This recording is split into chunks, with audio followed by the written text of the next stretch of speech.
After Percy left to help build a new harbor, Duck was left to manage the yards alone. He did so easily and made everything run like clockwork.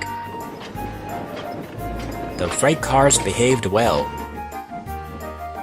The coaches sang happily, and the passengers didn't complain.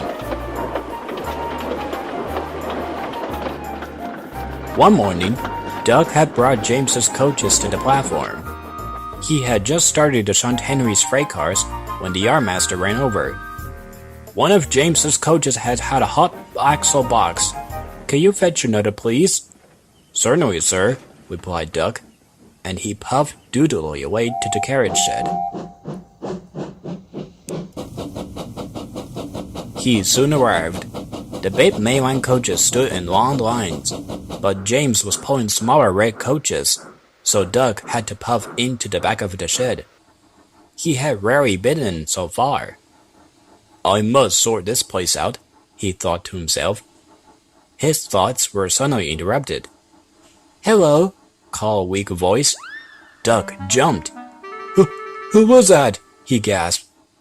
Oh, only us, dear," came the quiet reply.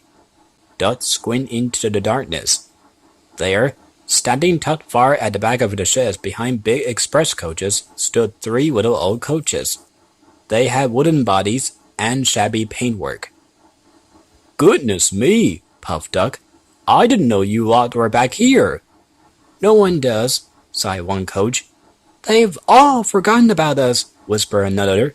"We've been here since that little green engine put us here," finished the third.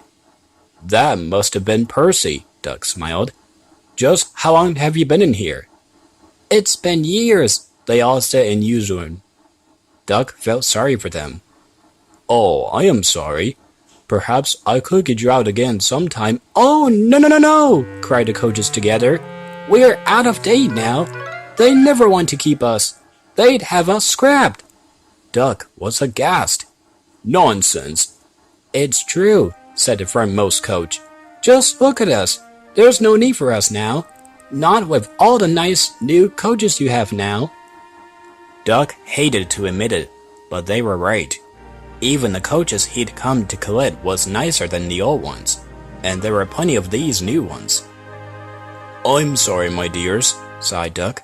"I wish I could help you." "It's all right," murmured the coaches. "At least we're safe here." Duck suddenly remembered why he was there. Apologizing, he puffed out of the sheds, wondering how he could help the coaches. James was waiting crossly for him at the platform. "So much for your western way. Where have you been?" he grumbled. "I'm sorry, James," said Duck, and he explained about the coaches. "I do wish I could help them." James laughed. "What, those old things? Forget it. They're relics." Duck scowled at James before he puffed away back to his work. But for the rest of the day, he kept thinking about the coaches. Surely they might be needed somewhere, he thought to himself. But try as he might, he couldn't think of anything. The big engines looked on with quiet amusement as Duck set about his work.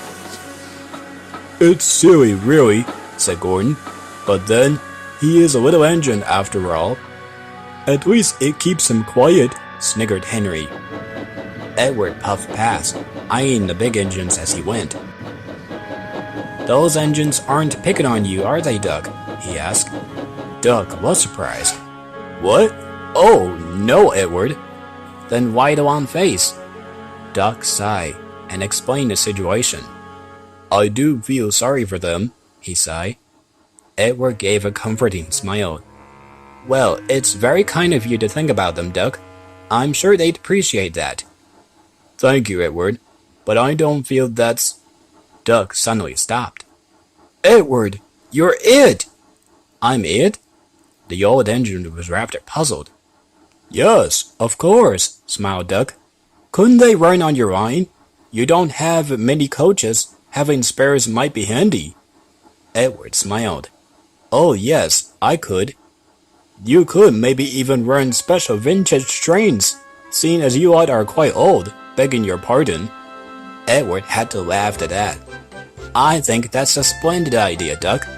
I suggested to Sir Topham Hatt. Duck did so. Sir Topham Hatt thought it was a grand idea. The old coaches sat sad and alone, tucked away at the back of the shed, when suddenly, "Hello again," smiled Duck as he was coupled up. "What's happening?" cried the coaches, fear creeping into their voices. "Oh, don't you worry," comforted Duck. "There's no cause for alarm. We found a new place for you all," he excitedly explained. The coaches were touched. "Thank you, dear," they smiled. Duck grinned in return. "Now let's get you all to the works." The coaches were soon restored to their former glory, and they now lived at Edward Station. And every weekend, Edward takes them out on special trains. The coaches love their new life, and Duck is very pleased to have helped them find their new purpose.